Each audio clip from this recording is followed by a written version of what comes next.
والسلام على المبعوث رحمة للعالمين نبينا محمد وعلى آله وصحبه ومن تبعهم بإحسان إلى يوم الدين أما بعد.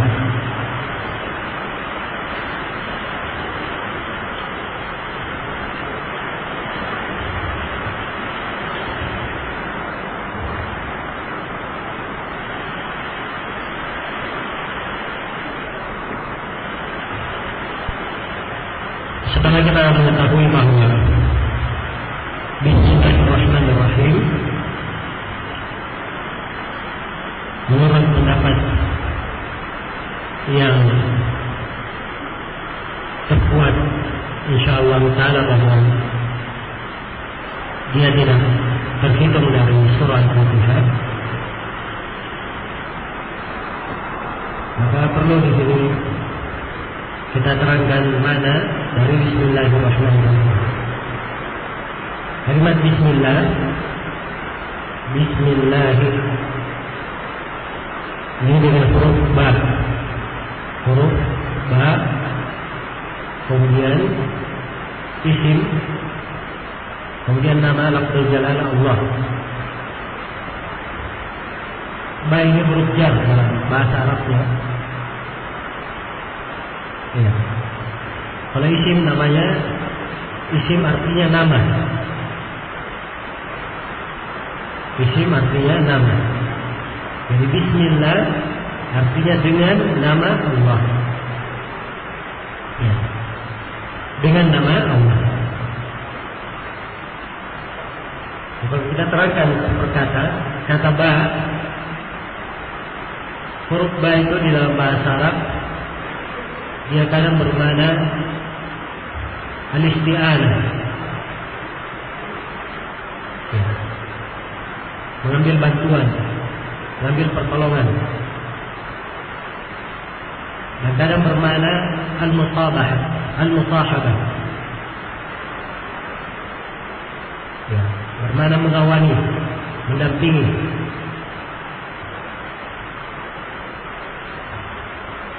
Jadi kalau misalnya saya berkata hamaltul kutub bisayyarah, saya membawa buku-buku bisayyarah dengan mobil, maka kata dengan di sini bermakna mengambil bantuan, menjadikan mobil sebagai apa?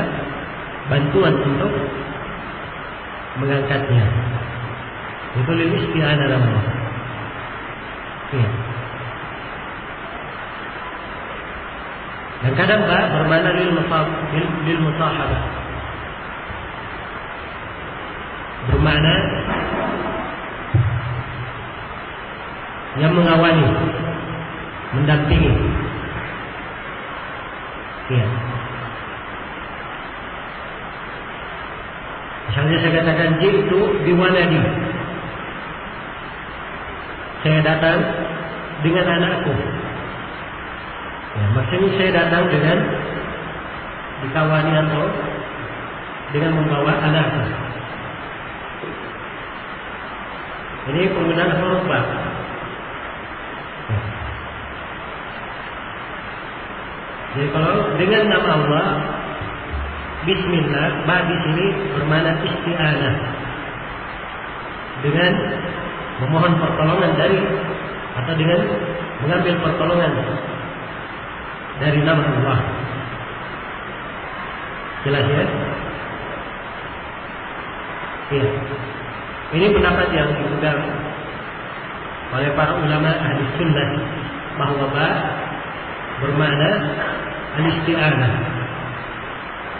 Ya. Az-Zamakhsyari salah seorang ahli tafsir juga, tapi beliau berpemikiran Mu'tazilah.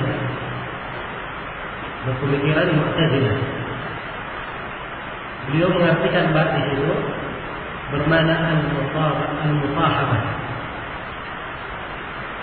bukan bermakna isti'anah. Ini saya ingin sengaja saya uraikan di sini kedetailan dari sisi bahasa. Saya ingin menjelaskan bahwa di dalam menafsirkan ayat-ayat itu diperlukan pemahaman bahasa Arab yang benar. Dan juga ingin saya terangkan bahwa sebagian dari pakar-pakar bahasa yang berpemikiran menyimpang itu kadang memasukkan penyimpangan pemikirannya dalam menafsirkan, dan dia bahas dari sisi ilmu bahasa. Kalau dilihat dalam bahasa Arab, bab memang kadang bermakna isti'anah, mengambil pertolongan, dan kadang bil musahabah, bermakna mengawali. Tapi kenapa dia Az-Zamakhsyari menguatkan bahwa dia bermakna bil musahabah? Kenapa tidak bil isti'anah? Sebab ini pemikiran Mu'tazilah. Orang-orang Mu'tazilah berpendapat bahwa hamba itu perbuatannya adalah ciptaan hamba sendiri. Dalam pembahasan takdir ya, perbuatan hamba itu adalah ciptaan hamba. Jadi kalau misalnya dia berkata saya membaca dengan nama Allah, berarti dia mengambil pertolongan dari Allah. Ini berarti dia keluar dari pendapatnya. Berarti dia mengambil dari Allah, berarti bukan lagi ciptaan hamba. Karena itu tidak diartikan dengan makna isti'anah di pemahaman akidah mereka. Jelas ya? Maka ini hati-hati di dalam kadang seorang membaca buku-buku tafsir, dia lihat sepintas lalu Az-Zamakhsyari memang ahli dalam bahasa. Kalau dalam uraian sisi bahasa, para ulama mengakui Az-Zamakhsyari menguraikan kandungan ayat-ayat dari sisi bahasa. Diperhatikan bagaimana pemikiran-pemikiran Mu'tazilahnya bisa dimasukkan. Dan kadang orang kalau tidak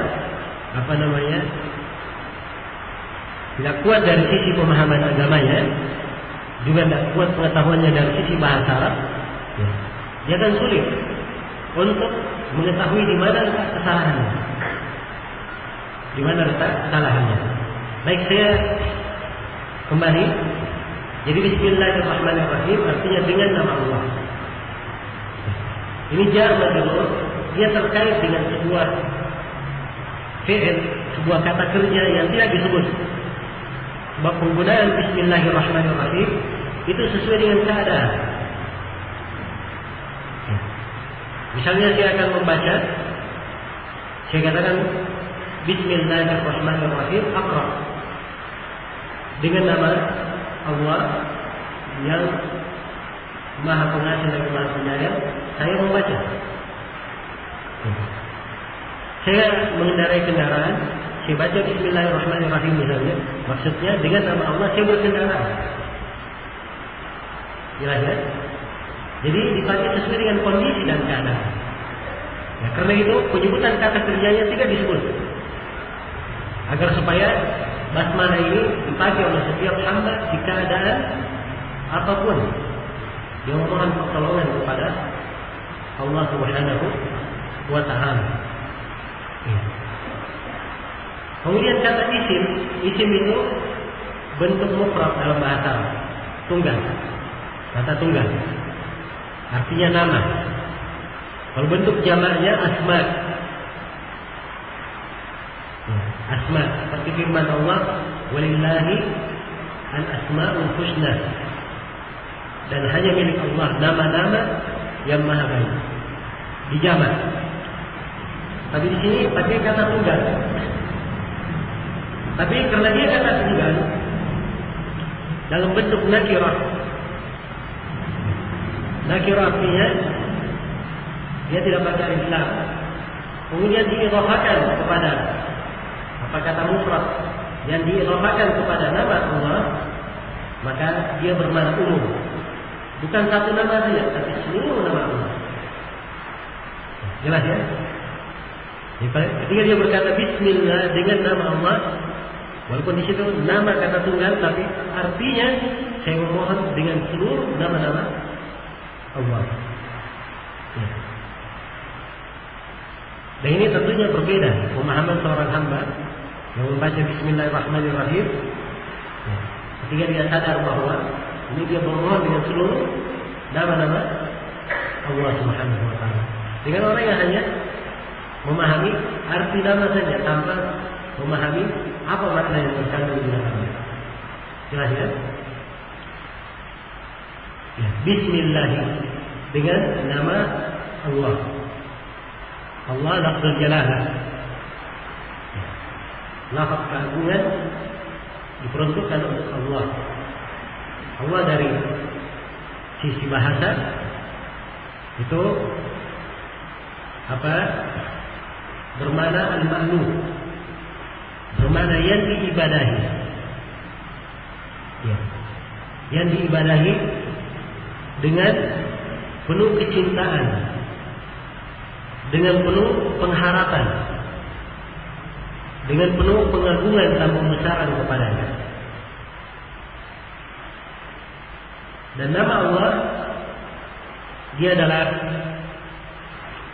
nama yang di antara nama Allah yang paling luas kandungannya dan cakupan maknanya.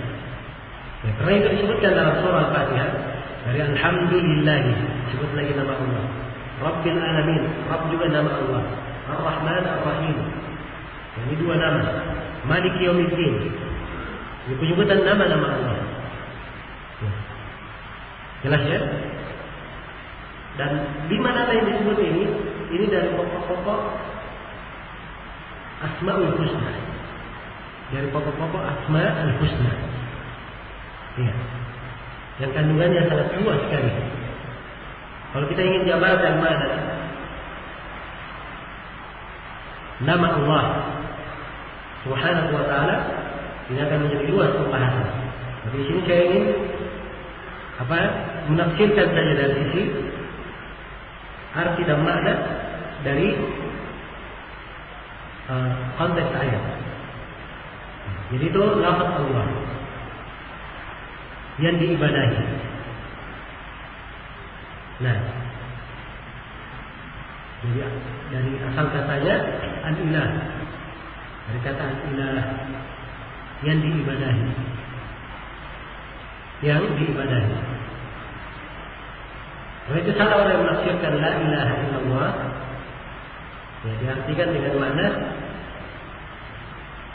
yang mencipta, memberi rezeki, menghidupkan dan mematikan. Ya, itu adalah pemahaman yang keliru di dalam mengartikannya. Sebab lafaz Allah Subhanahu wa taala, lafzul jalalah Allah, itu dalam bahasa Arab dari makna peribadatan. Dialah yang diibadahi. Jadi la ilaha illallah artinya la ma'budu bihaqqin illallah. Tidak ada yang berhak diibadahi kecuali Allah Subhanahu wa taala. Tidak ada sembahan yang hak kecuali Allah Subhanahu wa taala. Baik. Bismillah dengan nama Allah. Jadi panggil aja dengan nama Allah, yaitu dengan seluruh nama Allah. Dengan seluruh nama Allah. Ya. Kemudian Ar-Rahman Ar-Rahim. Bismillahirrahmanirrahim. Ar-Rahman dan Ar-Rahim ini dua-duanya dalam bahasa Arab disebut na'at kepada lafaz jalal Allah. Ya. Ar-Rahman Ar-Rahim. Ini dua nama. Pertama nama Ar-Rahman dan nama Ar-Rahim. Kalau dilihat dari akar dua nama ini, ya, semuanya kembali kepada kata rahmat. Kembali kepada kata apa? Kata rahmat. Jika diartikan dalam bahasa Indonesia sebenarnya sama saja. Karena orang Indonesia mengartikan yang maha pengasih lagi maha penyayang. Yang pengasih dia pula yang penyayang, kan begitu? Ya. Asal katanya dalam bahasa Arab sama, dari kata rahmat.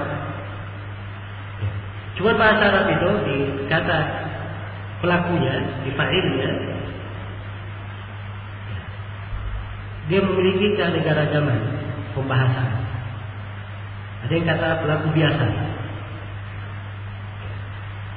Ada yang kata pelaku yang menunjukkan kadar lebih. Ada yang lebih tapi sangat lebih. Ya. Jelas ya? Ada yang lebih tapi sangat lebih. Ya. Nah,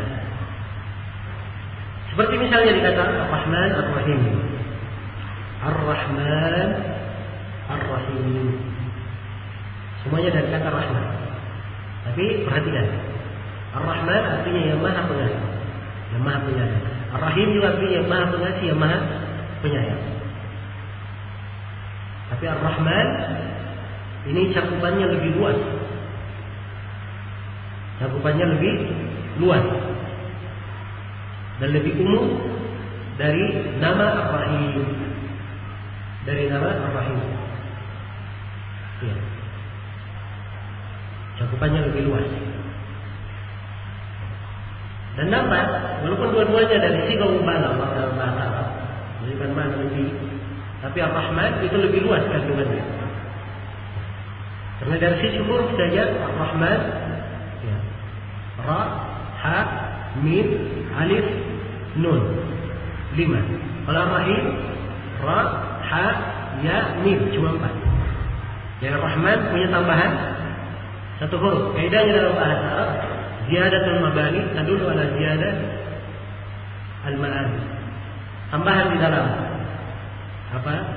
Mabna dalam susunan katanya, ada tambahan huruf, maka itu menunjukkan tambahan makna. Menunjukkan tambahan apa? Tambahan makna. Ar-Rahman, rahmatnya lebih luas dan lebih umum. Jelas ya? Ar-Rahim, rahmat juga, tapi dia rahmat khusus untuk orang yang beriman. Karena itu sebagian al-mufassirin berkata Ar-Rahman, dia adalah maha merahmati di dunia dan di akhirat. Atau maha merahmat dunia dan akhirat. Kalau Ar-Rahim, maha merahmat akhirat. Jelas ya? Ada sebagian ahli tafsir yang membahasakan seperti itu. Ya. Baik. Kita lihat contoh penggunaan. Coba kita lihat surah Ar-Rahman. Ar-Rahman, Allama Al-Quran, Khalaqal Insan, dan seterusnya. Ya. Surah Ar-Rahman dimulai dengan Ar-Rahman. Semua yang disebutkan setelahnya itu menunjukkan sifat rahmat Allah Subhanahu wa ta'ala. Ya.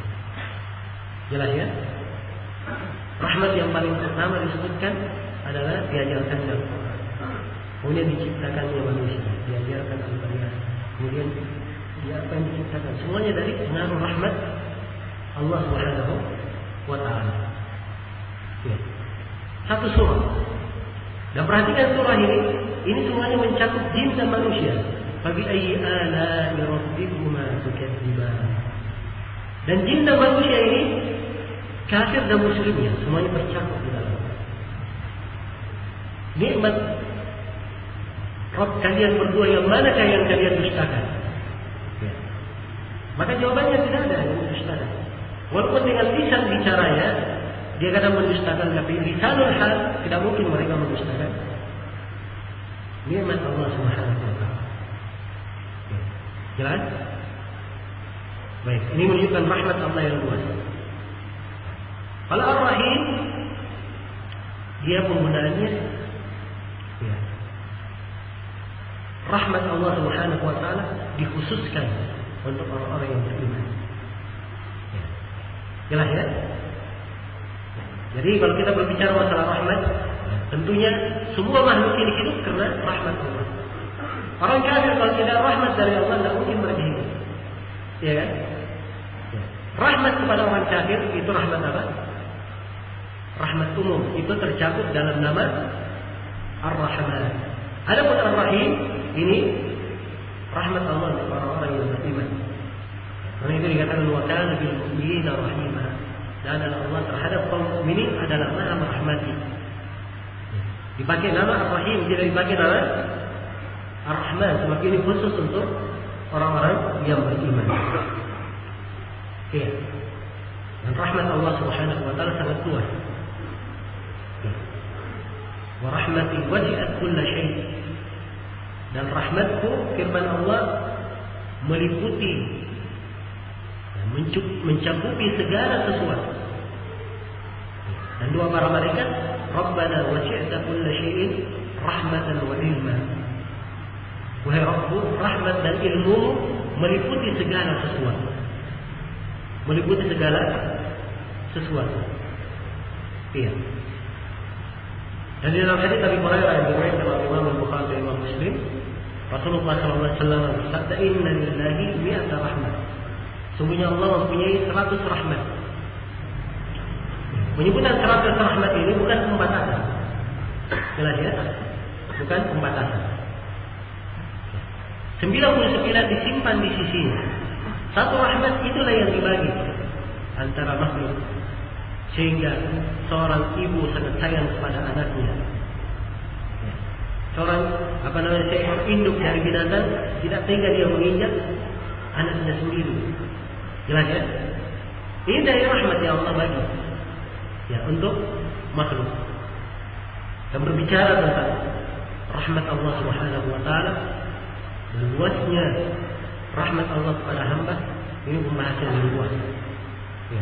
Dan di pembahasan Asmaul Husna memang terdapat kandungan-kandungan makna-makna yang apabila dicermati oleh seorang hamba itu sangat menambah ya, nilai pengenalannya kepada Rabbnya dan akan menyebabkan dia semakin dekat dan semakin takut kepada Rabbnya Azza wa Jalla. Karena itulah ya, hendaknya kita semua berusaha. Ya, sebab pembahasan Asmaul Husna ini dari pembahasan yang penting di dalam kehidupan. Ya.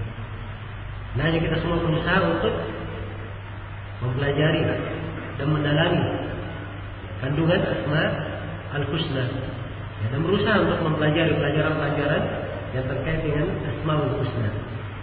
Baik, ini Ar-Rahman Ar-Rahim secara global ya, tentang apa artinya.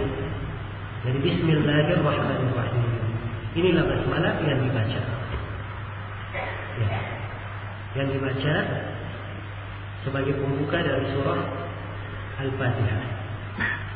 Nah, kemudian membaca basmalah ini ya, bagi siapa yang berpendapat bahwa dia dari surah Al-Fatihah, maka basmalah tidak boleh ditinggalkan.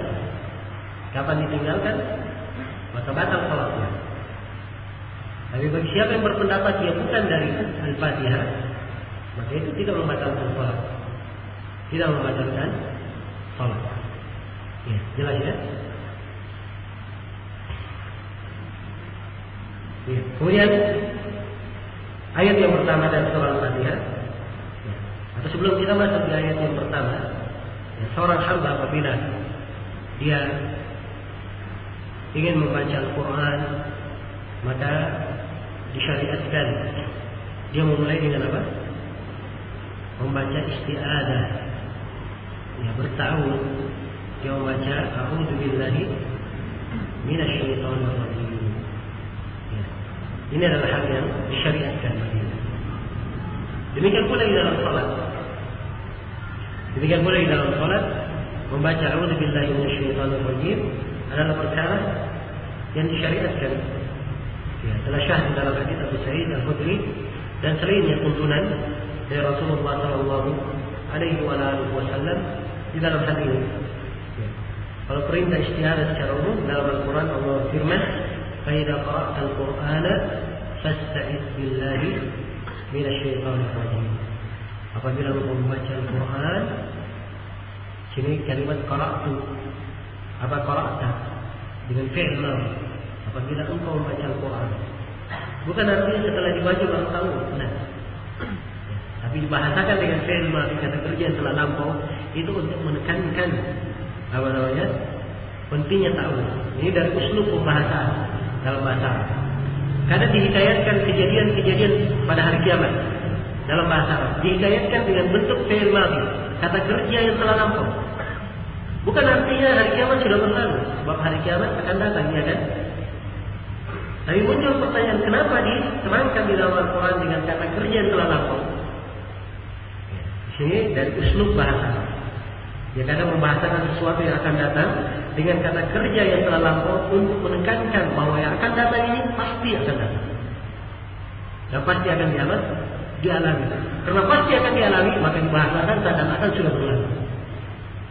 Ya. Ini dari uslub yang indah dalam Al-Quran.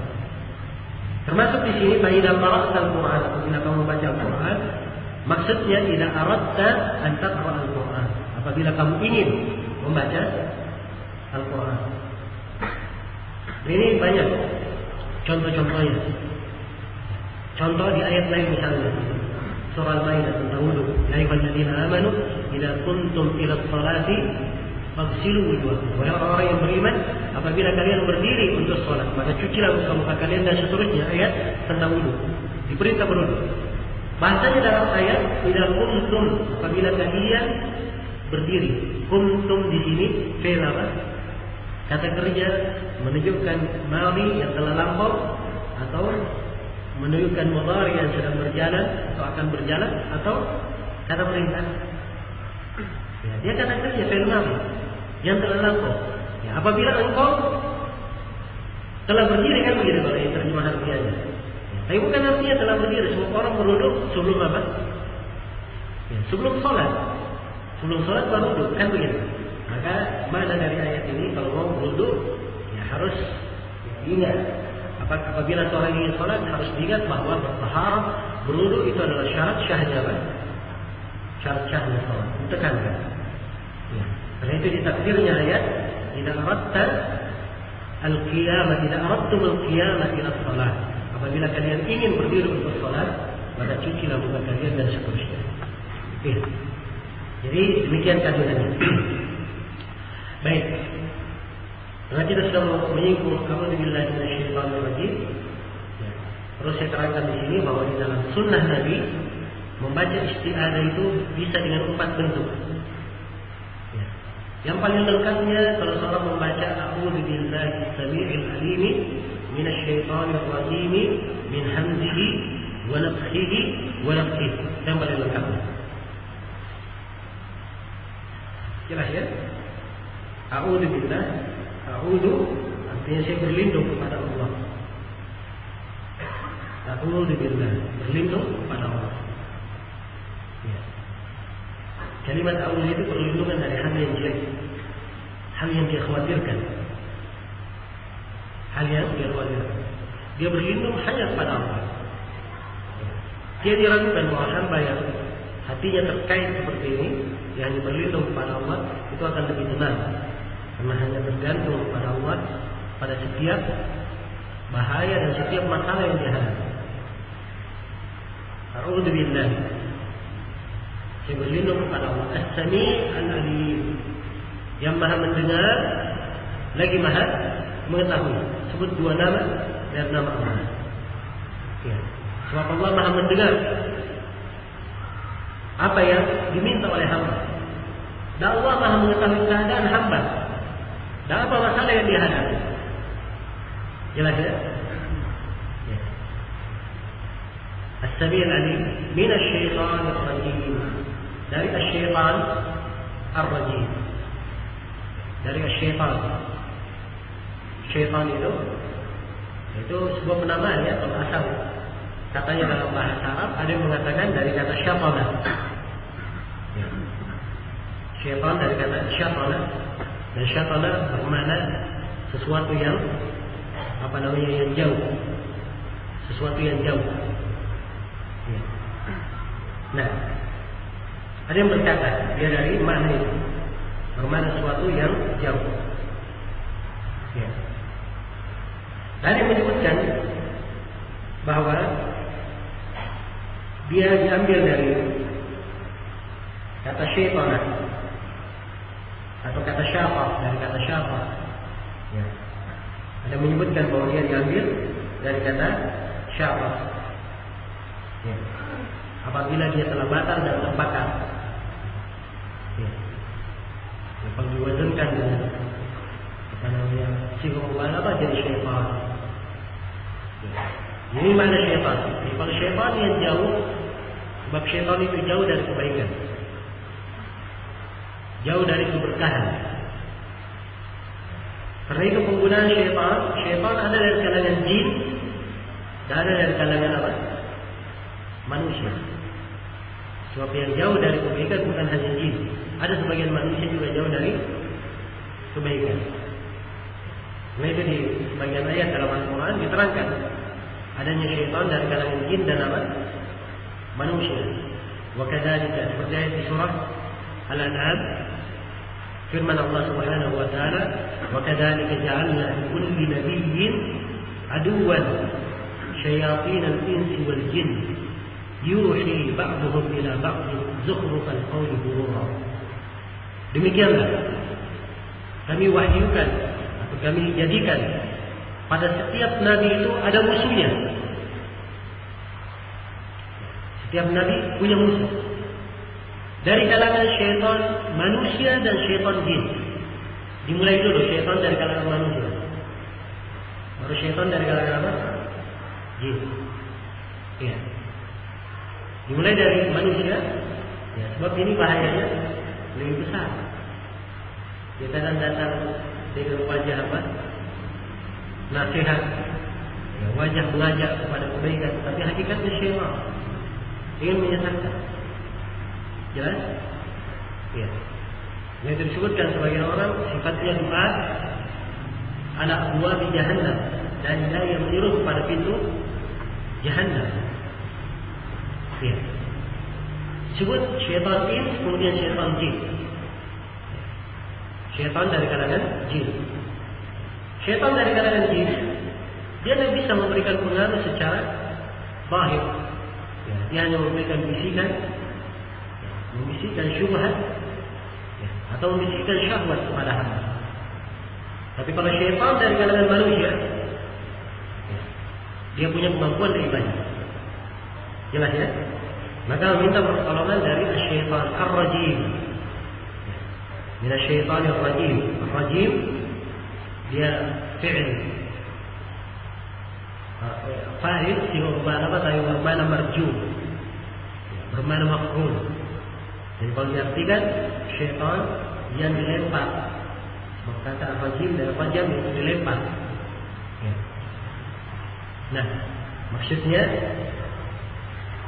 dia adalah sesuatu yang dilempar, apakah dengan ucapan maupun dengan perbuatan. Orang-orang Indonesia biasanya mengartikannya yang terkutuk. Ya. Diartikan bermakna al-mal'un, yang terlaknat. Sebab orang yang kena laknat itu dijauhkan dari rahmat Allah. Dijauhkan dari apa? Rahmat Allah. Ya, sama dengan orang rajim, karena dia dilempar, akhirnya dia menjadi jauh. Dia menjadi jauh. Ya. Nah, syaitanir rajim min hamzihi wa nafsihi wa nafsihi. Ya, ini ada tambahan bagian ya, riwayat. Ya. Sebutkan min hamzihi, dari kegilaannya, wa nafsihi, dan dari apa namanya bisikannya, tiupannya, wa nafsihi, dan dari tiupannya.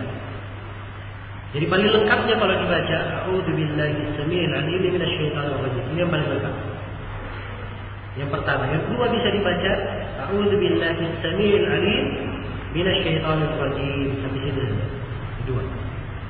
Yang ketiga boleh juga dibaca a'udzubillahi minasyaitonir rajim min hamzihi wa nafthihi wa nafthihi. Yang ketiga. Yang keempat yang paling ringkasnya yang biasa kita dengarkan a'udzubillahi minasyaitonir rajim. Ya. Dan seperti yang saya sebutkan tadi, membaca isti'adzah ini adalah hal yang disyariatkan di dalam salat. Ini adalah kandungan fikih yang terkandung di dalamnya.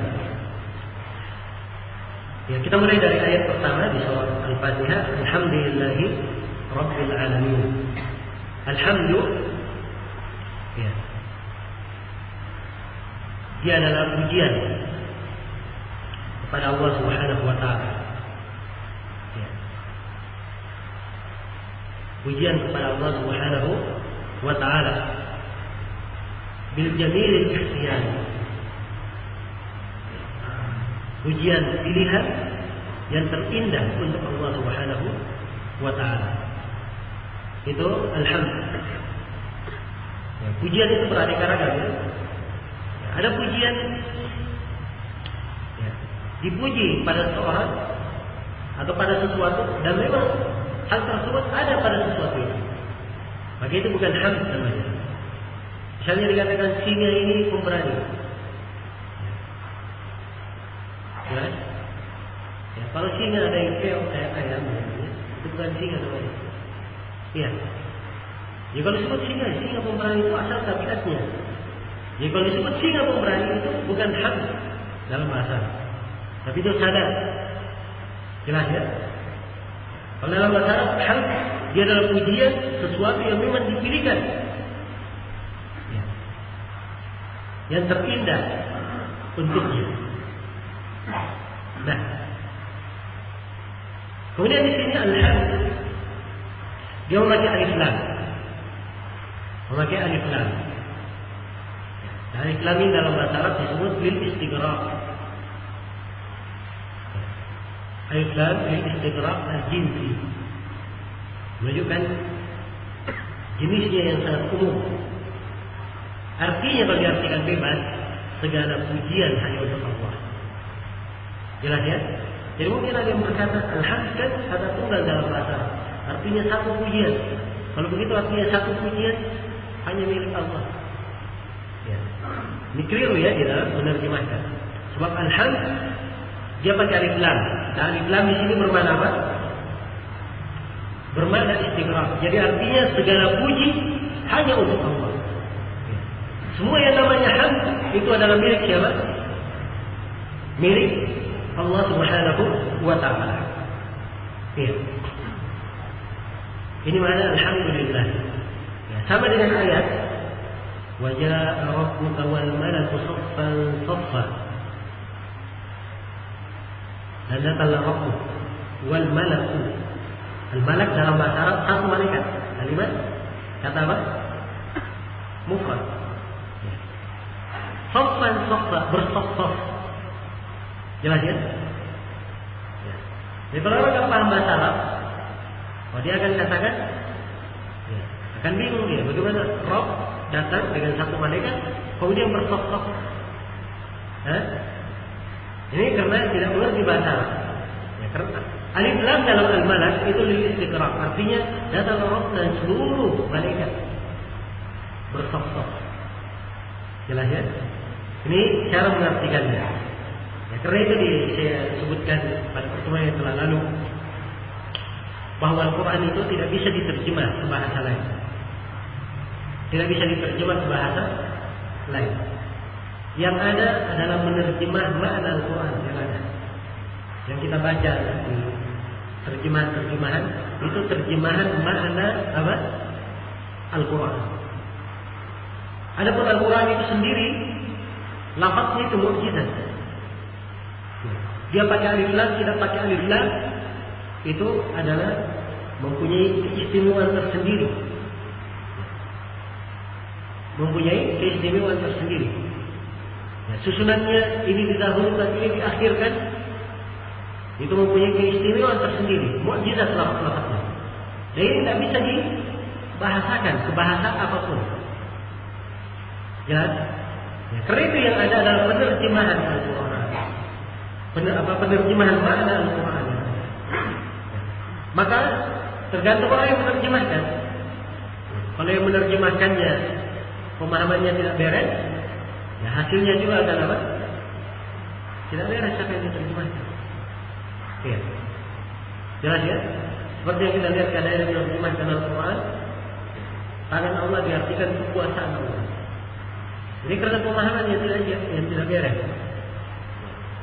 Menerjemah makna bukan pada tempatnya. Ya. Demikian. Alhamdulillah. Segala puji hanya untuk Allah. Ya. Sini mungkin saya perlu jabarkan sedikit tentang mana alhamdulillah. Ya, supaya terasa berbeda orang itu membaca Al-Fatihah. Insyaallah taala kalau sudah mendengarkan penafsiran surah Al-Fatihah ini, dia baca lagi dalam sholatnya, dia hayati, akan terasa berbeda bacaannya setelah dia paham kandungan Al-Fatihah dan sebelum dia belajar. Terasa berbeda. Ya. Kalimat alhamdulillah, segala puji hanya untuk Allah. Allah Subhanahu wa taala itu dipuji dengan segala kecintaan kepadanya. Dan ini dari mana hamd juga secara bahasa. Dia pujian penuh kecintaan kepada siapa yang dipuji. Kepada siapa yang dipuji. Ya, dan cakupan pujian kepada Allah Subhanahu wa taala itu mencakup banyak hal. Di antara pujian-pujian kepada Allah Subhanahu wa taala, Allah Maha terpuji, Maha Mahmud di rububiyatih, dalam rububiyatnya. Allah Subhanahu wa taala Maha dipuji dalam rububiyatnya. Dialah Allah Subhanahu wa taala yang Maha berkuasa, yang Maha mengatur segala sesuatu. Segala isi alam ini adalah ciptaannya. Dia yang menghidupkan, mematikan. Dan seluruh makna rububiyahnya Allah Subhanahu wa taala Maha dipuji. Allah firman, Alhamdulillahilladzi lam yattakhidh walada. Segala puji hanya untuk Allah yang tidak menjadikan untuk dirinya anak. Ini dari makna rububiyah. Alhamdulillahi fatiris samawati wal ardh. Segala puji hanya untuk Allah yang mengadakan langit dan bumi tanpa ada contoh sebelumnya. Ya, ini makna rububiyah. Allah memuji dirinya, alhamdulillah. Ya. Ini pujian yang pertama. Pujian pada rububiyah Allah Subhanahu wa taala. Yang kedua, Allah Maha terpuji pada uluhiyahnya. Dialah Allah Subhanahu wa taala satu-satunya yang berhak untuk diibadahi. Dialah Allah Subhanahu wa taala satu-satunya yang berhak untuk diibadahi. Kepadanya lah kita bertawakal. Ya. Kepadanya lah kita mengharap. Kepadanya lah kita takut. Dan seterusnya dari mana-mana uluhiyah Allah Subhanahu wa taala. Maka Allah Maha terpuji di dalam uluhiyah. Kemudian yang ketiga, Allah Maha terpuji dalam nama-nama dan sifatnya. Allah Maha terpuji dalam nama-nama dan sifatnya. Ya. Sebab Allah Subhanahu wa taala ya, Maha suci dari kesyirikan yang disifatkan oleh orang-orang musyrik. Yang menunjukkan bahwa Allah Maha terpuji dari segala kejelekan yang dinisbatkan kepadanya. Ya. Allah berfirman, Subhana rabbika rabbil izzati amma yasifun wa salamun 'alal mursalin walhamdulillahi rabbil alamin. Maha suci Rabbmu, Rabbil Izzah, dari apa yang mereka sifatkan. Dan keselamatan bagi para rasul. Karena para rasul, lisan mereka yang paling selamat dalam memuji dan mensifatkan Allah. Walhamdulillah Rabbil Alamin. Dan segala puji hanya untuk Allah Rabbil Alamin. Itu ayat-ayat terakhir dari surah As-Saffat. Ditutup dengan Alhamdulillah. Pujian kepada Allah Subhanahu wa taala. Ya. Jelas ya dalam rububiyahnya, dalam sifat-sifatnya. Kemudian yang ketiga atau yang keempat, Allah Subhanahu wa taala Maha terpuji dalam syariat dan agamanya. Ya. Seluruh yang Allah syariatkan di dalam agama ini, seluruh yang Allah Subhanahu wa taala syariatkan di dalam agama ini, semuanya adalah kebaikan. Dan Allah dipuji terhadapnya. Dan Allah dipuji terhadapnya. Dan kaum muslimin hendaknya memuji Allah yang memberikan hidayah kepadanya. Alhamdulillahilladzi hadana li hada. Segala puji hanya untuk Allah yang memberikan hidayah kepada kami untuk hari ini. Ya. Allah firman, alhamdulillahilladzi anzala al-kitaba ala abdihi. Segala puji hanya untuk Allah yang menurunkan Alkitab kepada hamba-Nya. Agama ini, syariat ini, Allah Maha terpuji terhadapnya. Kemudian yang kelima daripada pujian kepada Allah, Allah Maha terpuji dalam ketentuan dan takdirnya. Apa yang Allah tentukan, apa yang Allah Subhanahu wa taala takdirkan, maka Dia Maha terpuji dalam segala perkara yang Dia tetapkan. Dalam segala perkara yang Dia tetapkan. Ya. Maka coba bayangkan, seorang hamba yang membaca Alhamdulillahi Rabbil Alamin, segala puji hanya untuk Allah. Dia ingat penjabaran makna pujian ini. Ini 5 perkara yang kita sebutkan tadi. Dan pujian kepada Allah Subhanahu wa taala lebih luas daripada itu. Ya. Maka ini tentunya akan menambah kecintaan seorang hamba kepada Rabb-Nya, pengagungan dan pembesaran ya, kepada Rabb-Nya. Alhamdulillah, segala puji hanya untuk Allah. Lillah dipakai lam di situ. Lamnya disebut dalam bahasa Arab lil istihqaq. Ya. Kepemilikan. Jadi segala puji hanya milik Allah Subhanahu wa taala. Dan di sini dikatakan Rabbil Alamin. Segala puji hanya milik Allah, Rabbil Alamin. Rabb al-Alamin. Nah, sini dibedakan antara Allah dan nama Allah dan nama Rabb. Jadi menunjukkan bahwa dua nama ini berbeda. Ya, dua nama ini berbeda. Dan ini yang menunjukkan salahnya orang-orang yang menafsirkan la ilaha illallah, ditafsirkan dengan makna rububiyah. Tidak ada yang mencipta, tidak ada yang memberi rezeki. Ini keliru sebab kalimat ilah itu dari uluhiyah. Dari uluhiyah bermakna ibadah. Bermakna ibadah. Beda maknanya walaupun saling memberikan konsekuensi. Siapa yang mengakui Allah mencipta, menghidupkan, memberi rezeki, konsekuensinya dia hanya beribadah kepada siapa? Allah Subhanahu wa taala. Demikian pula siapa yang beribadah kepada Allah Subhanahu wa taala, pasti dia adalah orang yang mentauhidkan Allah dalam rububiyah, mengakui bahwa Allah yang mencipta, menghidupkan dan memberi rezeki. Dan seterusnya.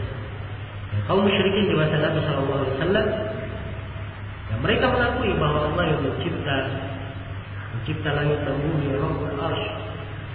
Bersamaan dengan itu, mereka tidak dianggap muslim. Mereka masih dianggap kafir. Di dalam sejumlah ayat dalam Al-Quran masih diperangi oleh Rasulullah. Kenapa? Sebab kandungan hakikat dari la ilaha illallah mereka tidak terima. Itu mereka tidak rida yang diibadahi itu cuma satu. Mereka akui bahwa Allah yang mencipta, memberi rezeki, tapi mereka tidak rida hanya Allah yang diibadahi. Mereka juga ingin beribadat kepada selain Allah. Karena itu ucapan mereka disebutkan dalam Al-Quran, diayatkan dalam Al-Quran. Ucapan mereka, aja'ala al-alihata ilahan wahidan inna hadza lasyai'un ujab.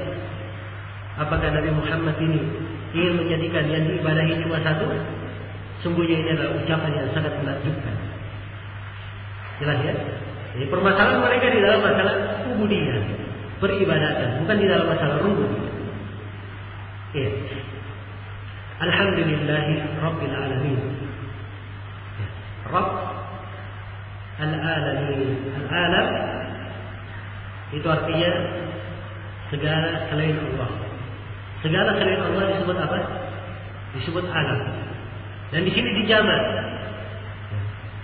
Seluruh alam, semesta alam. Sebab alam itu banyak. Ada alamnya manusia, ada alam hewan, ada alam tumbuhan, ada alam laut, ada alam udara, dan banyak lagi alam. Dan Allah Subhanahu wa taala Rabb al-Alamin, Rabb semesta alam. Ya. Alhamdulillahi Rabbil Alamin. Ya. Ar-Rahmanir Rahim. Kita sudah tafsirkan tadi ya, Ar-Rahmanir Rahim, basmalah. Maliki yaumiddin. Maliki yaumiddin. Baik, saya akan baca dulu secara ringkas. Saya berikan penafsirannya. Kalau kita tafsirkan, kita akan kembali kemudian memberikan kandungan-kandungannya. Baik. Maliki yaumiddin. Malik. Ya. Ini di bacaan yang kita baca di mushaf kita, Maliki yaumiddin, dari riwayat Hafs meriwayatkan dari Asim. Dibaca Maliki yaumiddin, banyak dipanjangkan. Ya, dari kata milk, kepemilikan. Jadi pemilik ad-din, pemilik hari kemudian, hari kebangkitan, hari pembalasan. Ya. Dan datang dalam sebagian qiraah di qiraah Sab'ah dibaca Maliki yaumiddin, mimnya dipendekkan, dibacanya Maliki yaumiddin. Jelas ya? Kalau mimnya dipendekkan, itu dari al-mulk, artinya penguasa. Ya, kalau Malik artinya pemilik. Jelas ya? Artinya pemilik, yang maha memiliki. Ya, kalau Malik, yang maha menguasai. Ya, nah ini termasuk keindahan dalam Al-Quran. Al-Quran itu ya diturunkan di atas 7 huruf, sebagaimana telah syah dalam sebagian hadis. Dan 7 huruf ini ya, dibangun di atas salah satu tafsiran para ulama, yaitu bermakna 7 qiraat. Ada 7 lisan. Ya, sebab Nabi SAW mengajarkan qiraat-qiraat tersebut, bacaan-bacaan tersebut. Ya. Dan bacaan-bacaan ini mempunyai dengan adanya keanekaragaman dalam membaca ini semakin memperindah kandungan dari Al-Quran. Ya. Perhatikan ya, kata Malik ada 2 bacaan, ada yang baca Malik, ada yang baca Maliki, pendek. Dan ini saling melengkapi dan saling menyempurnakan makna. Ya. Dan bacaan-bacaan, perbedaan bacaan-bacaan itu memberikan pengaruh di dalam sebagian hukum. Ya. Jelas ya? Seperti misalnya bal ajibta wa yaskharun di surah Saffat. Bahkan kamu takjub dan mereka ya, molok-molok. Ya, atau dalam sebagian bacaan bal ajib itu bahkan saya takjub. Ya, takjubnya dinisbatkan kepada Allah. Ya. Jelas ya? Ya. Maka al-ajab di sini sifat ditetapkan kepada Allah berdasarkan bacaan tersebut. Ya. Dan kadang ada ayat punya pengaruh dari sisi kandungan fikih karena berbeda bacaan. Punya pengaruh dari sisi kandungan fikih. Nah, di sinilah pembahasan di dalam membahas ayat ahkam itu. Kadang orang yang menafsirkan juga harus melihat dan memperhatikan qiraat-qiraat di dalam ayat. Ya, sebab dengan melihat qiraat-qiraat tersebut kita akan melihat perbedaan-perbedaan kata, perbedaan kalimat yang akan ada tambahan akan bisa berbeda kandungan fikihnya. Ya, akan berbeda kandungan fikihnya. Jelas ya? Ya, sebab kadang sebagian kalimat ya, dengan 3 huruf kalimat itu dia menunjukkan mana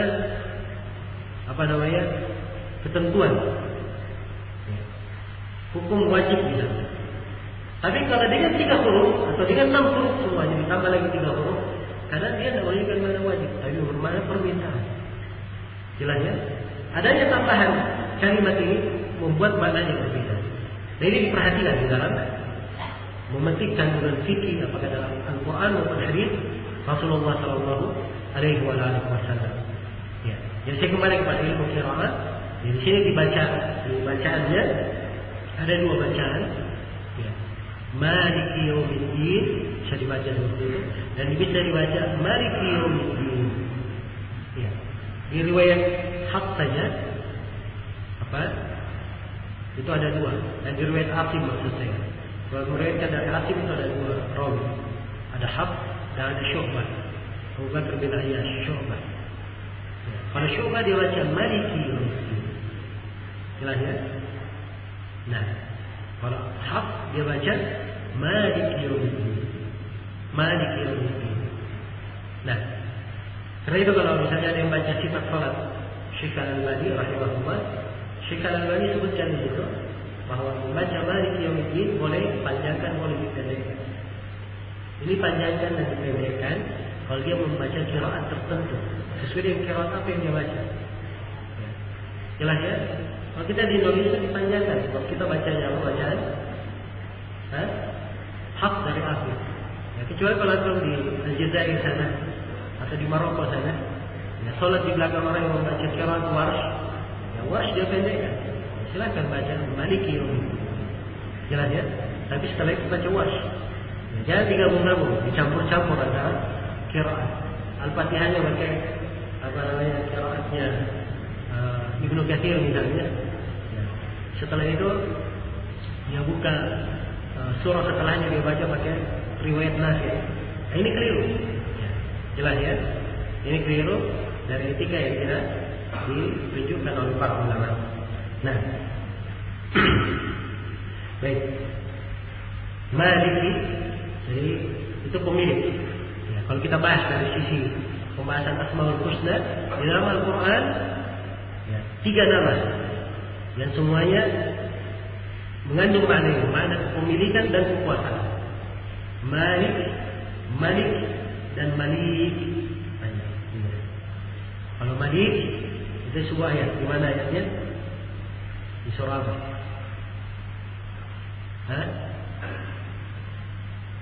Di surah Al-Qamar. Inda malikin muqtadir. Ya. Inda malikin muqtadir. Pakai malik. Ya. Jelas, yang maha menguasai. Semuanya pakai artikan yang maha menguasai. Ya. Jelas ya? Tapi perhatikan di sini. Nah, inilah perbedaan-perbedaannya dari sisi kandungan. Kalau Malik, dia kembalinya kepada amil, kepemilikan. Kalau dia maha memiliki, artinya dia maha menguasai kan begitu.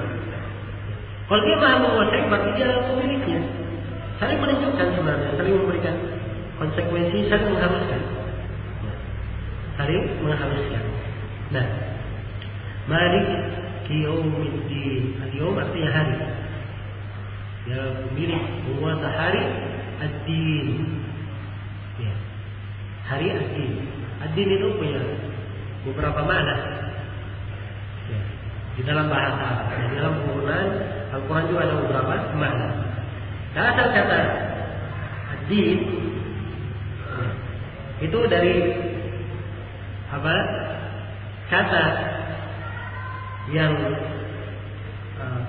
bermakna kebiasaan yang berulang. Kata din artinya kebiasaan yang apa? Berulang. Karena itu din dikatakan agama yang salah satu maknanya. Karena dia adalah kebiasaan yang terus diyakini dalam hati. Atau suatu keyakinan yang terus diyakini di dalam hati. Disebut ad-din. Ini salah satu makna ad-din. Ad-din kadang bermakna al-kisab, bermakna pembalasan. Bermakna pembalasan. Ya. Jelas ya? Kalau bermakna agama tadi banyak ayat menunjukkannya. Di antaranya firman Allah, Inna ad-dina inda Allahi al-Islam. Ini din bermakna apa? Agama. Tapi ada din dia bermakna pembalasan. Tapi bisa diartikan dengan apa? Makna agama di sini. Ya. Seperti firman Allah Subhanahu wa taala, Yawma idzin yuwaffikumullahu dinahu al-haq. Pada hari kiamat Allah akan menggenapkan untuk mereka, akan menyempurnakan untuk mereka agama mereka yang benar. Apa agama mereka ini? Pembalasan untuk mereka yang hakikatnya akan disempurnakan. Tidak ada yang dikurangi. Semuanya akan diberikan sesuai dengan pekerjaannya masing-masing. Jelas ya? Baik. Ya. Maka dia bermakna pembalasan, bermakna hisab. Nah, ini makna yang diinginkan dari Malik Yawmiddin. Dia adalah pemilik, ya, penguasa hari hisab. Penguasa hari hisab. Nah, subhanallah. Kalau kita lihat dari Al-Fatihah ini ya, kandungan-kandungannya. Nah, ini isyarat-isyarat menunjukkan kenapa dia dinamakan Ummul Quran. Alhamdulillahi Rabbil Alamin, Ar-Rahmanir Rahim, Maliki Yawmiddin. Ada 5 nama. Ini 5 nama pokok perputaran Asmaul Husna. Jelas? Ya. Alhamdulillahi Rabbil Alamin. Rabbil Alamin ini terdapat isyarat di dalamnya keimanan kepada takdir. Keimanan kepada takdir. Sebab dari keimanan kepada takdir seorang meyakini bahwa segala sesuatu itu adalah ciptaan Allah Subhanahu wa taala. Segala yang ditakdirkan Allah yang menciptakan dan mengadakannya. Itulah Rabbul Alamin. Iya. Jelas? Iya. Dan Alhamdulillahi Rabbil Alamin ini menunjukkan sifat mahabbah, kecintaan. Ar-Rahmanir Rahim ini raja, harapan kepada Allah yang Maha Rahman. Maliki Yawmiddin ini khauf, rasa takut kepada Allah. Ya.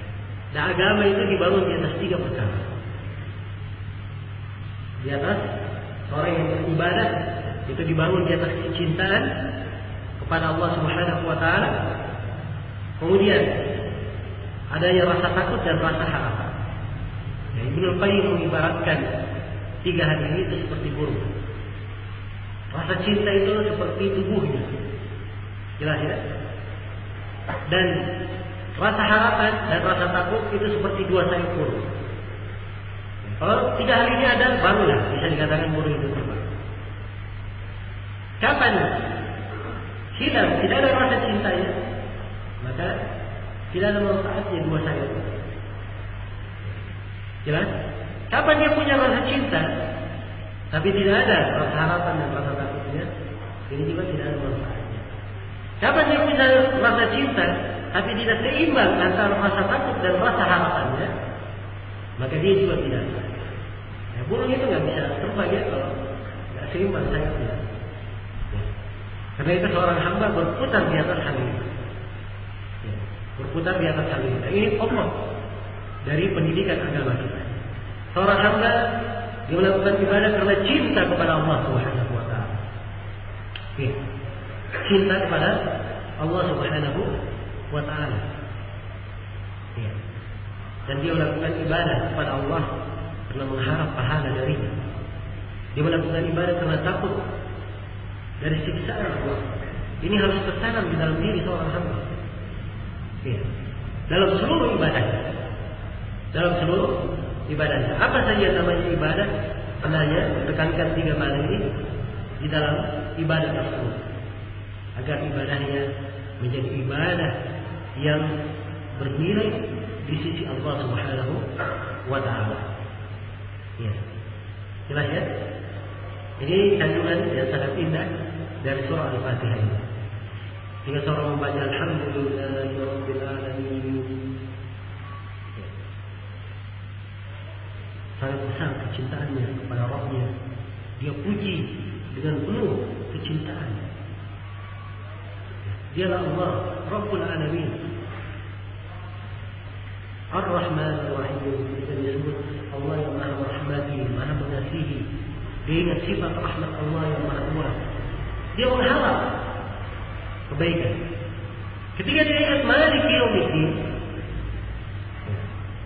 dia pun harus sadar bahwa kehidupan ini ada akhirnya. Ada nanti hari hisab. Dan seorang harus mempertanggungjawabkan amalannya di dunia. Ya. Seorang mempertanggungjawabkan amalannya di dunia. Maliki Yawmiddin. Kemudian iyyaka na'budu wa iyyaka nasta'in. Kepadamu ya Allah saya beribadah, dan kepadamu lah saya memohon pertolongan. Iyyaka. Iyyaka ini dia mansub, dikedepankan. Asalnya dia harus di belakang. Ya. Asalnya dia di belakang, tapi begitu dikedepankan penyebutannya, maka ini menunjukkan makna pengkhususan.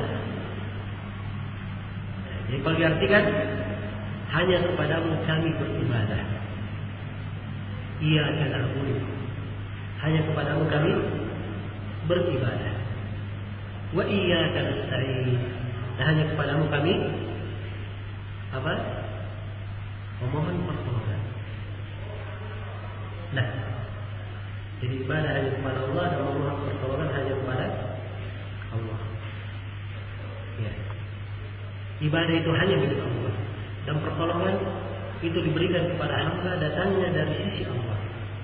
Karena itu di hadis qudsi tadi dikatakan, ini ayat antara saya dan antara hamba. Jelas ya? Antara saya dan antara hamba. Di sini pakai na'budu, kami, ya, bukan saya. Ya. Tidak dipakai kata a'budu, saya. Tapi dipakai kata apa? Na'budu, kami. Ya. Ini ada pembahasan-pembahasan ya. Sampai sebagian para ulama juga mengambil pendalilan fikih di dalamnya, bahwa kalau imam sudah membaca Al-Fatihah, maka itu sudah cukup juga untuk makmum. Jelas ya? Karena dikatakan ya. Nah, walaupun ini pendapat tidak begitu kuat, sebagaimana yang kita akan terangkan, bahwa diwajibkan setiap imam dan makmum membaca Al-Fatihah. Baik. Dan secara umum kalimat kami, ya, kepadamu lah kami beribadah, menunjukkan bahwa ibadah itu adalah syariat datangnya dari Allah. Sifatnya tauqifiyah. Semua kaum muslimin harus beribadah dengan ibadah yang sama, yang syariatnya datang dari Allah. Dia bukan bikin ibadah sendiri. Tidak bikin ibadah sendiri. Ini syarat-syaratnya mungkin saya akan jelaskan sedikit dari sebagian ahkamnya. Baik. Iyyaka na'budu wa iyyaka nasta'in. Saya masih menjelaskan penafsiran ayat per ayat, maknanya dan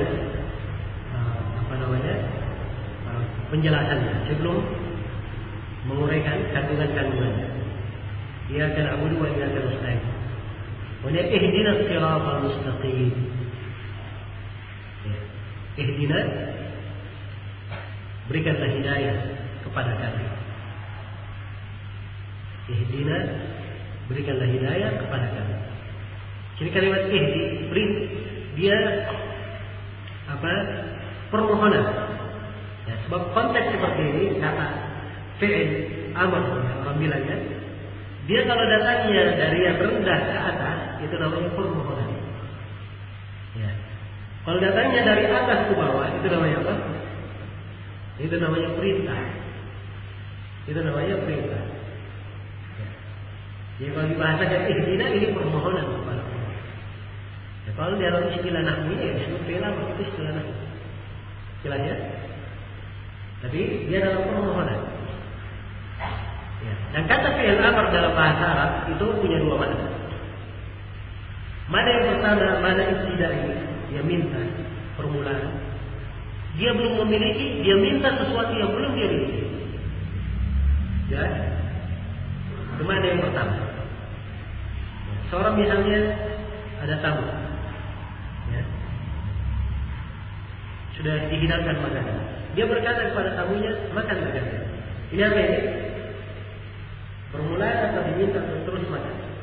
Mereka belum makan. Ini permintaan untuk apa? Mereka mulai makan. Jelas ya? Tapi kalau sudah makan, sementara makan, kemudian tuan rumah berkata, ayo makan. Kan perintah lagi ya?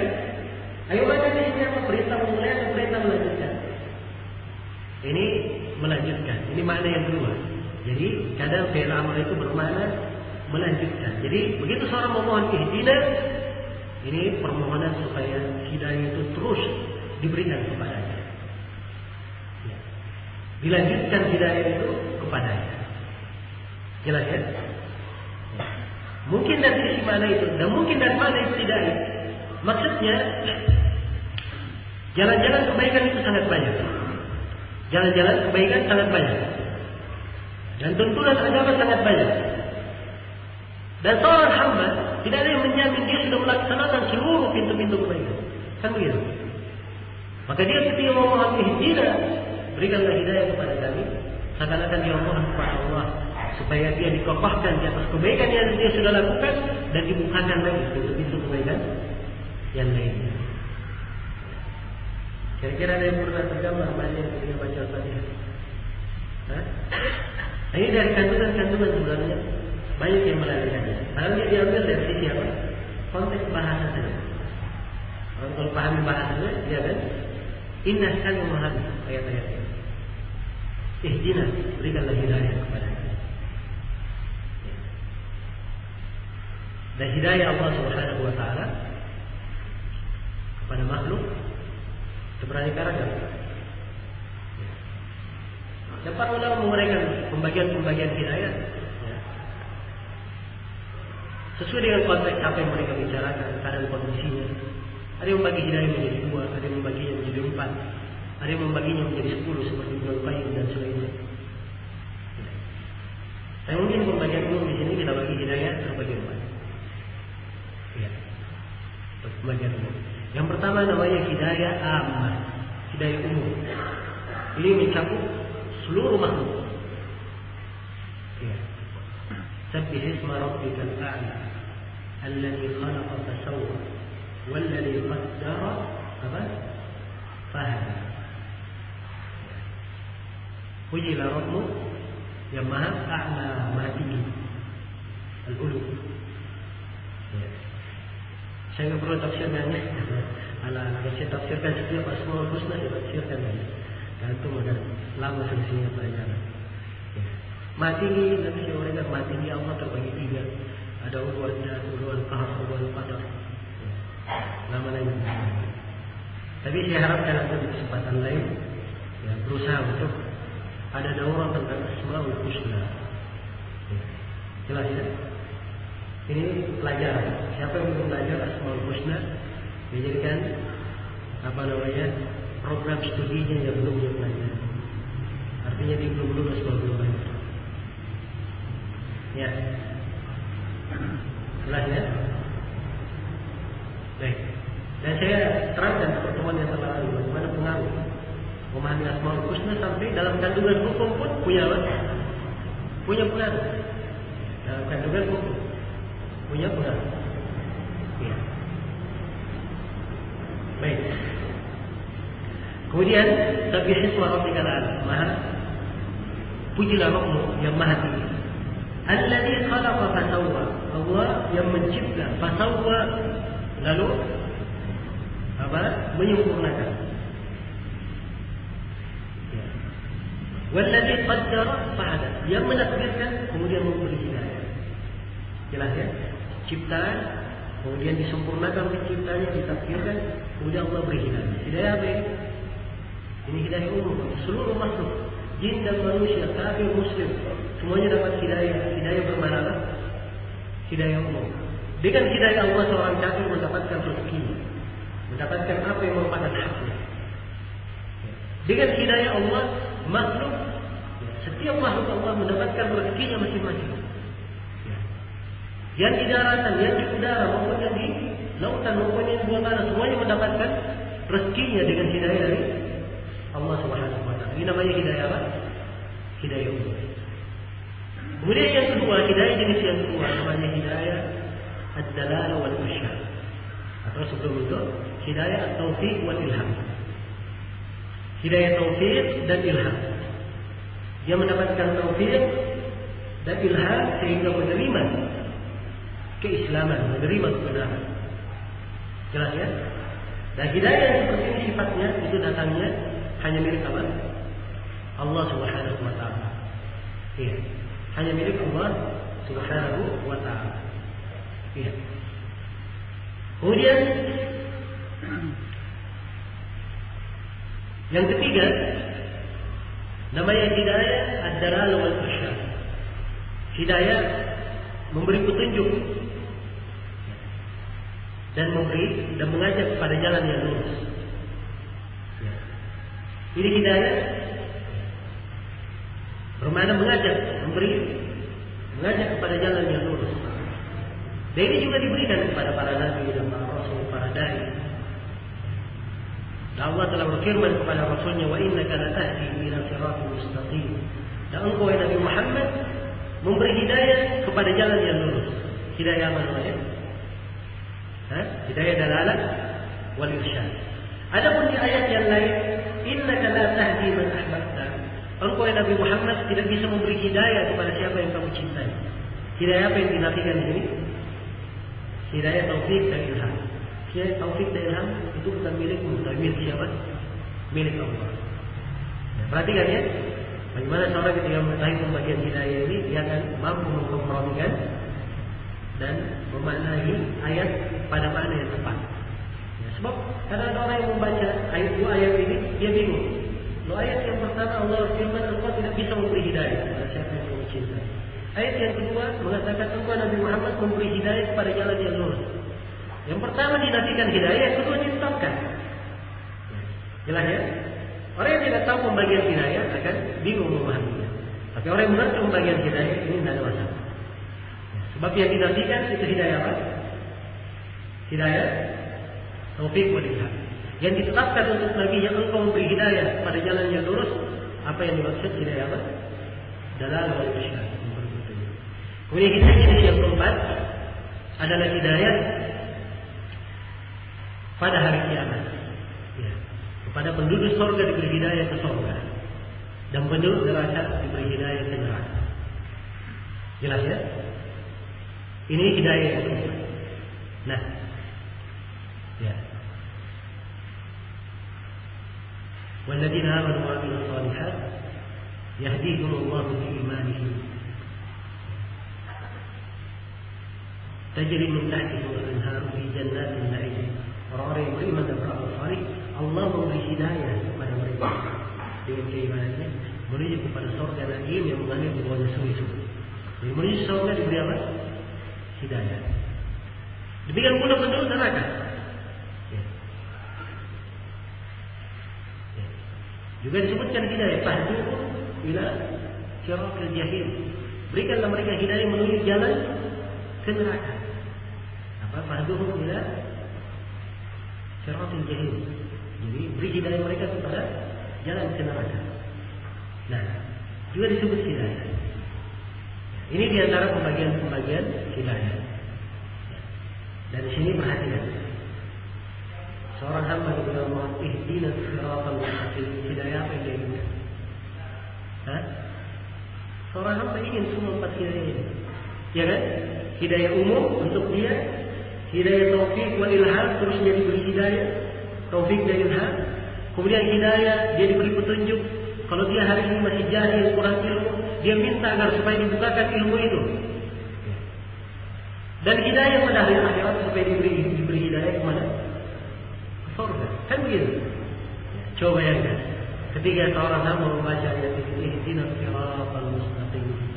Dia menemukan mana hidayah, kemudian mana siratal mustaqim yang akan kita terangkan. Ini akan semakin menjelaskan pemaparan hidayah dan pemaparan siratal mustaqim. Jelas ya? Ya.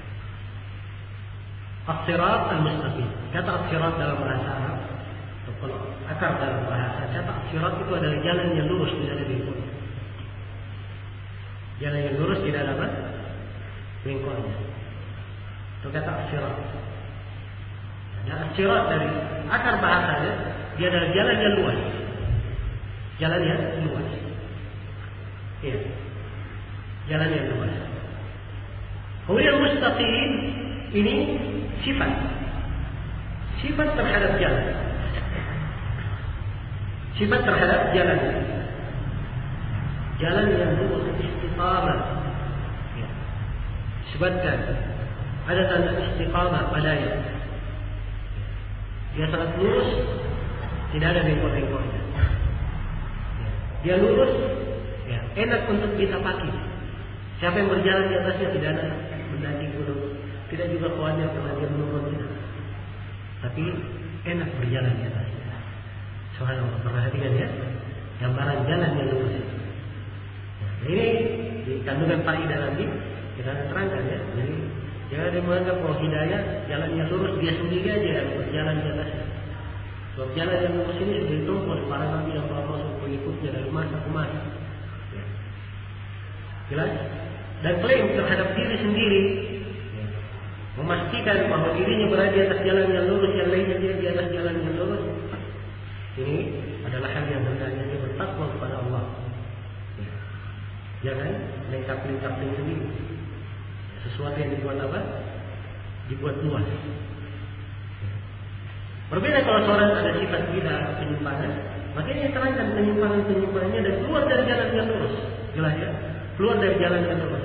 Tapi seorang memuji dirinya dia sendiri yang berada di atas jalan yang lurus, yang lainnya di atas jalan yang lurus. Ini merupakan sendiri yang bukan pada tempatnya.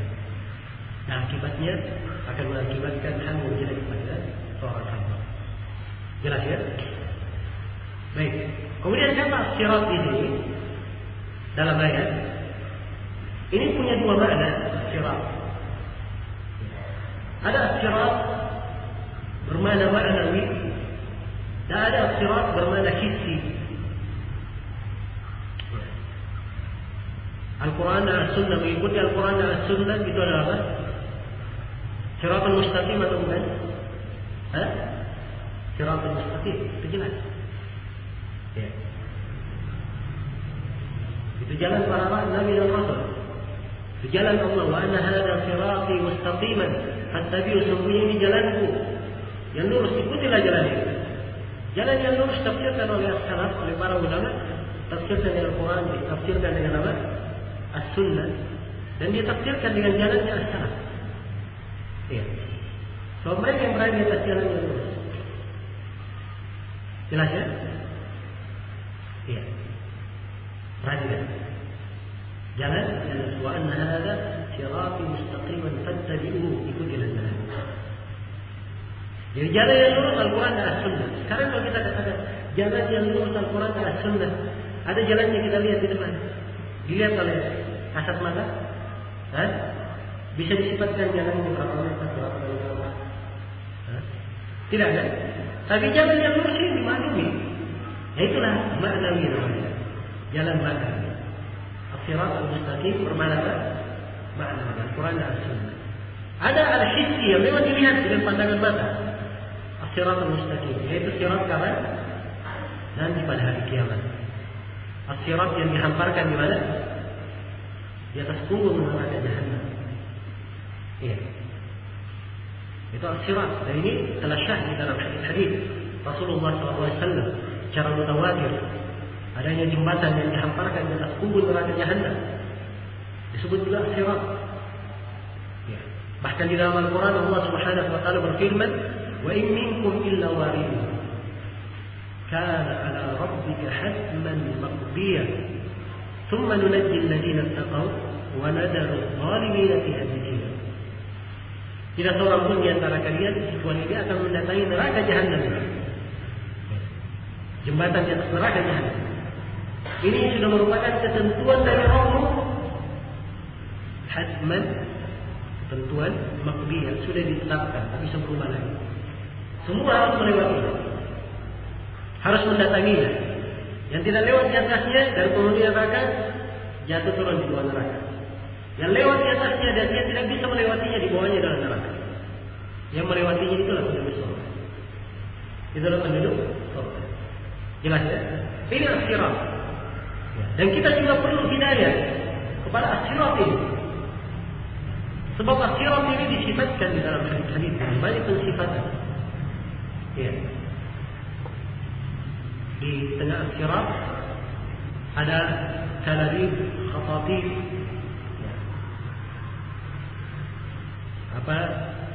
jangkar-jangkar, ya. Hal-hal yang menyambar-nyambar di tengah sirat. Ya, siapa yang tersangkut di situ akan jatuh. Siapa yang tersambar akan jatuh. Kemudian di dalam sebagian riwayat, ya, ini syah dalam sejumlah riwayat, as-sirat ini jembatan pada hari kiamat lebih tajam dari pedang, lebih tipis dari rambut. Lebih tipis dari apa? Dari rambut. Nah, sangat licin. Perhatikan. Kira-kira ini tidak mengkhawatirkan. sangat mengkhawatirkan. Nabi Sallallahu Alaihi Wasallam bahkan di sebagian riwayat para nabi mereka berdoa, ya akhirat itu Allahumma sallim sallim, ya Allah selamatkan selamatkan. Ya. Jelas ya? Maka ini dua makna akhirat al-mustaqim. Ya, mungkin banyak dari kaum muslimin kalau baca akhirat al-mustaqim ada nggak tahu maknanya. Ya, apa yang baca ihdinas siratal mustaqim? Tunjukilah kami jalan yang lurus. Ya lurus saja, tidak terurai maknanya kemana. Tapi begitu dia tahu ihdinas siratal mustaqim, dua jalan, dia perlu hidayah pada dua-duanya di dunia dan di akhirat. Ini akan sangat indah sekali. Seorang hamba ketika membaca surah Al-Fatihah. Jelas ya? Perhatikan mana hidayah, mana saya telah terangkan tadi. Kemudian perhatikan mana apa? As-sirat al-mustaqim. Kemudian diterangkan as-sirat al-mustaqim. Sirat al-ladina an'amta alaihim. Jalan orang-orang yang memberi nikmat kepada mereka. Iya. Karena kita sebutkan ya di pelajaran yang telah lalu, bahwa di antara cara menafsirkan, cara yang paling bagusnya kita tafsirkan ayat itu dengan ayat yang lain. Kan begitu. Jadi kita sebutkan kemarin ada 4 cara penafsiran yang dipegang oleh salaf. Yang pertama Al-Quran ditafsirkan dengan Al-Quran. Yang kedua Al-Quran ditafsirkan dengan hadis. Yang ketiga Al-Quran ditafsirkan dengan ucapan sahabat dan para imam ahli tafsir dari murid-murid sahabat dan seterusnya dan ulama dikenal ahli tafsir. Kemudian yang keempat, ditafsirkan Al-Quran itu sesuai dengan kandungannya dari sisi bahasa. Ini empat apa? Jalan menafsirkan. Ya. Tidak jalan yang lain. Tidak ada dalam penafsiran menurut hemat saya. Ya. Kemudian apa namanya? Kelihatannya terbaik kalau saya begini. Ya. Dan saya menghuni ayat ini kelihatannya akan begini. Jelas ya? Ini penafsiran yang batil dan keliru. Dan penafsiran yang jenis ini terlalu banyak muncul di masa ini. Penafsiran tidak bersumber dari tafsir yang benar. Dan subhanallah, kaum muslimin kadang ada yang membacanya dia kagum, takjub terhadapnya. Ya, padahal hakikatnya tidak ada ilmu di dalamnya, hanya kejahilan. Ya, karena itulah pentingnya seorang ini bagaimana dia belajar ya, agama yang benar supaya menjadi ukuran, ya, menjadi acuan yang bagus untuknya di dalam belajar. Baik, siratal ladzina an'amta alaihim, jalan orang-orang yang memberi nikmat terhadap mereka. Ini ditafsirkan di ayat yang lain. Ya. Di ayat yang lain. Allah Subhanahu wa taala berfirman, "Wa yu'minu rasulah, fa ulaika ma'a alladziina an'ama Allahu 'alaihim minal nabiyyiina was-siddiqiina wasyuhadaa'i was-shalihiin wa hasuna ulaika rafiqa." Siapa yang taat kepada Rasul atau kepada Allah dan Rasulnya, mencintai wa Rasulahu, maka mereka inilah orang-orang yang akan bersama orang-orang yang diberi nikmat kepada mereka dari kalangan para nabi. Disebutkan siapa yang diberi nikmat dari kalangan siapa? Para nabi. Dari kalangan as-siddiqin. As-siddiqin jamaah dari siddiq. Siddiq itu adalah orang yang jujur. Orang yang jujur. Ini saya sudah terangkannya di pertemuan yang telah lalu dari etika menuntut ilmu, punya sidik. Orang yang berada di derajat sidik yang tertinggi itu disebut siddiq. Jelas ya? Disebut siddiq. Kemudian wasyuhada, orang-orang yang mati syahid. Wassalihin, orang-orang yang salih. Ini orang-orang yang diberi nikmat. Ghairil maghdubi alaihim waladhdallin. Bukan jalan orang-orang yang dimurkai terhadap mereka, dan bukan pula jalan orang-orang yang disesatkan. Ya. Bukan jalan orang yang dimurkai. Yang dimaksud di sini menurut penafsiran kebanyakan para ulama adalah orang-orang yang Yahudi. Dan bukan pula jalannya ad-dallin, orang-orang yang sesat, yaitu jalannya orang-orang Nasrani. Sebab orang-orang Yahudi mereka Berilmu tetapi tidak apa? Tidak beramal. Ya. Berilmu tapi tidak beramal. Kalau masalah ilmu pengetahuan, sangat paham mereka. Ya. Sangat mengerti tuntunan agama yang diberikan terhadap mereka. Tapi apakah mereka mengamalkannya? Jawabannya tidak. Ya. Di dalam Al-Quran Allah sebutkan sifat orang-orang Yahudi.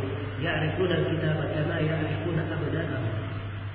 Mereka sangat mengenal Alkitab itu sebagaimana mereka sangat mengenal anak-anak mereka sendiri. Subhanallah, sangat paham. Tapi dia tidak laksanakan. Mereka tidak melaksanakan. Kalau orang-orang Nasara sebaliknya, mereka beribadah tapi jahil tanpa ilmu. Jahil tanpa ilmu. Ya. Maka mereka disebut al-maghdubi alaihim dimurkai karena mereka berilmu tidak beramal. Dan orang-orang Nasara disebutkan ad-dallin, orang-orang yang sesat, ya karena mereka beramal tanpa ilmu. Ya. Maka ini menunjukkan bahwa as-siratul mustaqim itu adalah jalannya para nabi, para rasul, para siddiqin, syuhada, wassalihin, yaitu orang-orang yang berilmu sekaligus apa? Beramal dengan ilmunya. Dan tidaklah mereka beramal kecuali dibangun di atas dasar apa? Dasar ilmu. Iya. Baik, ini penafsiran surah Al-Fatihah secara global. Saya belum terangkan dan banyak sebab saya sudah uraikan di awal pertemuan bahwa metode kita dalam pelajaran ini, mula-mula saya akan tafsirkan. Dan kata tafsir itu terbatas di dalam memahamkan kandungan apa kata-kata di dalam ayat ataupun frasa yang sudah tergabung di dalamnya beberapa kata, kemudian kita jelaskan maknanya secara global. Adapun petikan-petikannya insyaallah taala kita akan terangkan ya kandungan-kandungan umum yang terkandung di dalam surah Al-Fatihah. Ya, ada sejumlah hukum-hukum yang ingin saya terangkan di sini. Ya, karena waktu membatasi kita yang ini sekarang sudah dekat waktu maghrib. Maka kita cukupkan dulu, insyaallah setelah maghrib kita akan sambung sampai malam. Di sini punya 9. Ya, nggak apa-apa, insyaallah ada lebih sedikit dalam ya. Sebab saya ingin menjelaskan tentang masalah tasyabbuh. Ya. Salah satu sifat mengikut as-siratal mustaqim, mengikut jalan yang lurus, tidak mengikut jalan orang yang sesat dan orang yang dimurkai. Karena itu tidak boleh tasyabbuh dengan dua jalan ini. Nah, hukum-hukum terhadap tasyabbuh ini kadang hukum yang penting juga dibicarakan karena banyak saya melihat ikhwah tidak memahami apa yang dikatakan tasyabbuh, apa yang bukan tasyabbuh. Ada orang pakai jas misalnya pergi mengajar, oh ini tasyabbuh dia orang itu keliru ya, karena nggak paham apa yang dikatakan tasyabbuh, apa yang bukan tasyabbuh. Maka mungkin dari hal-hal yang kemudian saya akan uraikan nanti, insyaallah. Baik, kami sementara saya cukupkan di sini. Insyaallah kita sambung setelah salat maghrib. Subhanallah wa bihamdihi, asyhadu an la ilaha illa anta, astaghfiruka wa atubu ilaik. Walhamdulillahirabbil alamin.